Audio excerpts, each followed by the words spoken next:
मुंबई महानगरपालिकेच्या अतिक्रमण निष्कासन विभागाकडून मुंबईतील जी अवैध अतिरिक्त बांधकामं जी आहेत ती आता तोडण्यास सुरुवात झालेली आहे।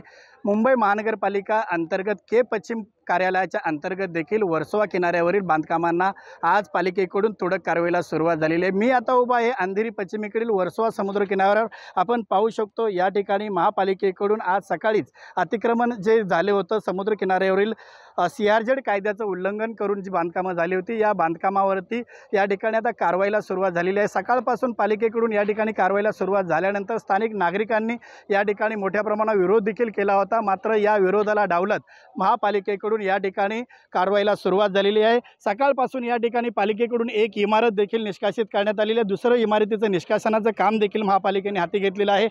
सायंकाळपर्यंत या ठिकाणी तिसरी इमारत देखील निष्कासित केली जाईल आणि यानंतर ज्या ज्या इमारती CRZचं उल्लंघन करून या ठिकाणी उभारण्यात आलेल्या आहेत त्या सर्व इमारतींवरती पालिकेकडून तोडक कारवाई देखील करण्यात येणार असल्याची माहिती या ठिकाणी पालिका अधिकाऱ्यांकडून देण्यात आलेली आहे। महत्त्वाची गोष्ट म्हणजे या ठिकाणी आज पालिकेकडून जी कारवाई सुरू करण्यात आलेली या कारवाईसाठी के पश्चिम कार्यालयातील जवळपास 100 पेक्षा अधिक स्टाफ या ठिकाणी आणण्यात आलेला आहे। याशिवाय मुंबई पोलिसांच्या वर्सोवा पोलीस ठाण्याची देखील या ठिकाणी मोठ्या प्रमाणावर मदत घेण्यात आलेली आहे। महापालिकेकडून या ठिकाणी 2 JCB, एक पोकलँड क्रशर आणि त्यासोबतच महापालिकेची मोठ्या प्रमाणावर मनुष्यशक्ती देखील या ठिकाणी कारवाईसाठी आणण्यात आलेली आहे। यापुढे किती पालिकेकडून किती इमारतींवर कारवाई केली जाईल हे देखील पाहणं महत्त्वाचं असणार आहे।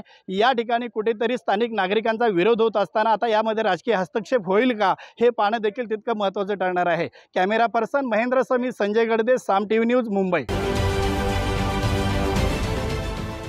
देश विदेशातील प्रत्येक घडामोडींचे लाईव्ह अपडेट मिळवण्यासाठी आता साम टीव्हीच्या सर्व सोशल मीडिया प्लॅटफॉर्मला लाईक, फॉलो आणि सबस्क्राईब करा। तसंच सर्व नोटिफिकेशनसाठी बेल आयकॉन प्रेस करायला विसरू नका।